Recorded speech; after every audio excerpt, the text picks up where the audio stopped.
La música folk de Estados Unidos atravesaba una nueva edad de oro en los años 60. El género encuentra sus raíces más allá del siglo XX, a través de canciones populares transmitidas de generación en generación, que han sido la historia cantada de las gentes del lugar. Pero el caldo de cultivo de este resurgimiento se debe a las tensiones sociales de la década de los 60. Es la época del movimiento por los derechos civiles, y el activismo social se vuelve cada vez más presente en la vida de los ciudadanos estadounidenses.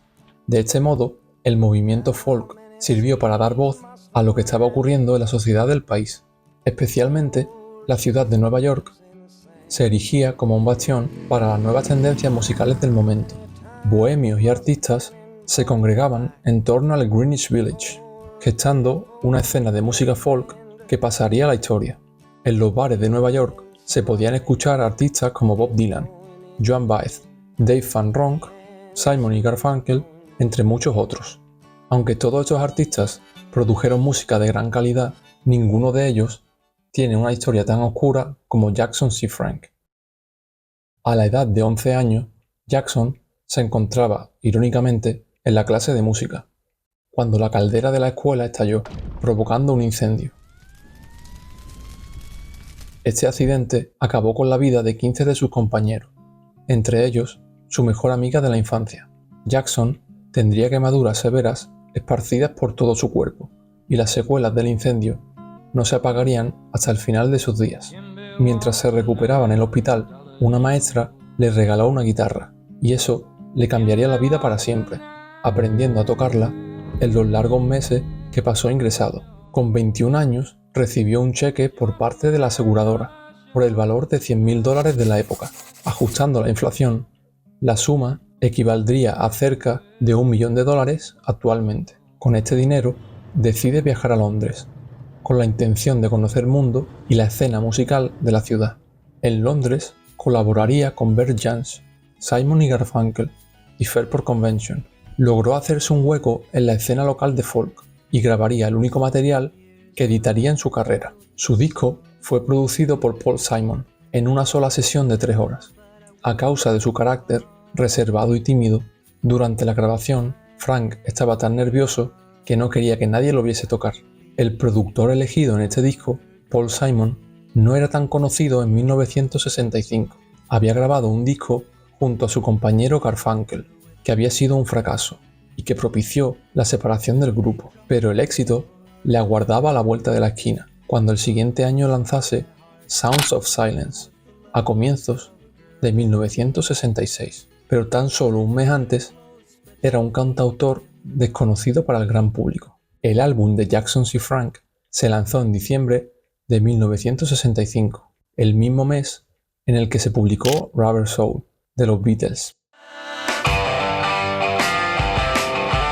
La banda más importante del momento apostaba por un sonido que sintetizaba las influencias del folk contemporáneo de Dylan y las electrificaban, contribuyendo al desarrollo del folk rock.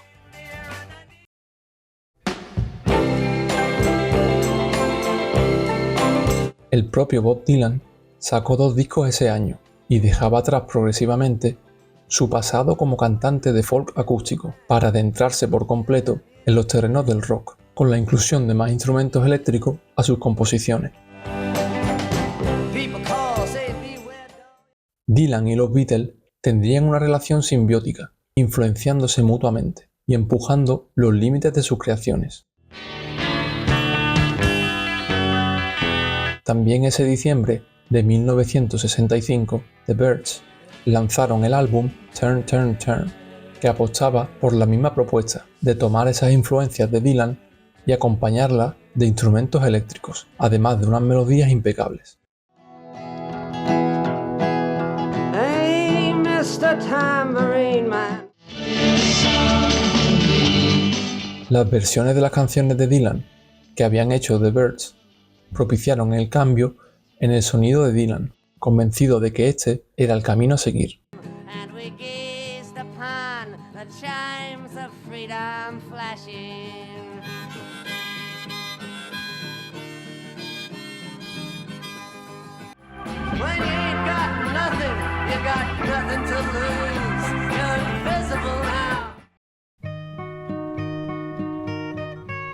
Pero el disco de Jackson era folk puro y estricto, descargado de todo ornamento. Acompañado únicamente de su guitarra y su voz, logra transmitir con potencia su desconsuelo. Las letras de Jackson contienen un escaso comentario social, como cualquier cantante folk de la época, pero por lo que destacan principalmente es por la pena, el deseo de soledad y la melancolía. La vida y las vivencias tan dolorosas que experimentó se ven reflejadas y cobran vida en sus letras. Una gran fuente de inspiración para Frank seguía siendo el incendio de su infancia y la pérdida de sus compañeros de clase. Estas canciones son un canto de dolor que nace de ese fatídico momento. Before all the days are gone, you won't ever call my name. El hechizo de las melodías de Jackson complementa perfectamente la melancolía y sobre todo la amargura infinita de sus textos.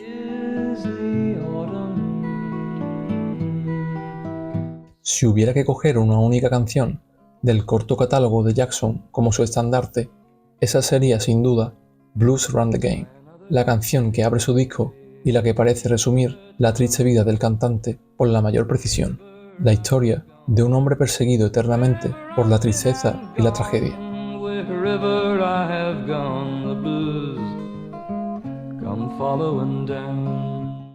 La escasa promoción y las pocas actuaciones en vivo contribuyeron a que su álbum pasase desapercibido y apenas vendiera. Poco tiempo después del lanzamiento de su único álbum, comenzó a trabajar en su segundo disco, pero lo abandonaría para siempre.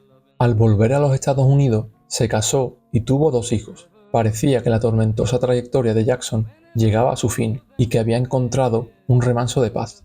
Pero por desgracia, la felicidad no era una gran amiga del cantante. Su hijo fallecería poco tiempo después y su matrimonio se derrumbaría, dejando a Frank destrozado y con una gran depresión, llegando a tal punto que tuvo que ser hospitalizado. Los síntomas de depresión serían un mal que Frank padecería durante toda su vida. Para los años 70, Frank se había gastado todo el dinero del seguro y estaba en una situación desesperada. Tuvo que pedir ayuda a sus amigos artistas para resucitar su carrera. Incluso llegaron a volver a editar su único álbum, pero todo fue en vano. En los años 80 acabó viviendo en casa de sus padres, hasta que un día de pronto desapareció, sin dejar rastro. No dijo nada a nadie, y ni siquiera dejó una nota. Al parecer, Jackson había decidido ir a Nueva York en busca de Paul Simon, ya que pensaba que le debía dinero de los royalties de su disco. Una serie de infortunios hacen que Frank termine viviendo en la calle. Incluso llega a ser ingresado en varios hospitales psiquiátricos. Pero las cosas siempre pueden ir a peor. Cuando Frank vivía en la calle, unos chavales que estaban jugando con una pistola de aire le dispararon en la cara y lo cegaron permanentemente de un ojo. Afortunadamente, no todo el mundo se había olvidado de él. Jim Abbott, un fan del artista, encontró su álbum en una tienda de discos y decidió averiguar qué había pasado con el genio olvidado. Consigue rastrearlo y dar con él, pero lo que encontró era muy diferente de lo que se esperaba. Poco quedaba de ese joven que posaba en la portada de su disco. Jackson ya no era ese muchacho bien vestido y arreglado. Ahora era un señor con sobrepeso, debido a un problema de tiroides, y aparentaba ser mucho más mayor de lo que era en realidad. Con la ayuda de Abbott, Frank consigue volver a Woodstock y encontrar la ansiada estabilidad. En este periodo comienza a grabar nuevo material y a tener actuaciones en varios locales, pero el día después de cumplir 56 años, falleció repentinamente de un ataque al corazón. En 1884, Paul Verlaine publicó el libro Los poetas malditos, una recopilación sobre 6 autores que en vida no tuvieron reconocimiento y adquirieron cierto aire enigmático y de leyenda. Todos estos poetas tuvieron vidas turbulentas y sufrieron la incomprensión por parte de sus coetáneos. Escritores como Baudelaire y Rimbaud daban gran preponderancia en sus obras a los temas sombríos, la melancolía y la introspección. Jackson C. Frank podría considerarse como escritor maldito. No solo no obtuvo el reconocimiento en su época, sino que estuvo cerca de ser olvidado. Por suerte, su obra perdura y continúa inspirando a otros artistas. como a Nick Drake, que conocía el trabajo de Frank y desgraciadamente también tuvo una trayectoria similar. Pero el tiempo es el último juez, encargado de poner el arte en su lugar. Seguir escuchando sus canciones y seguir hablando de él casi 60 años después debe ser prueba suficiente de la calidad y la trascendencia de la música de Jackson C. Frank. You can read all about justice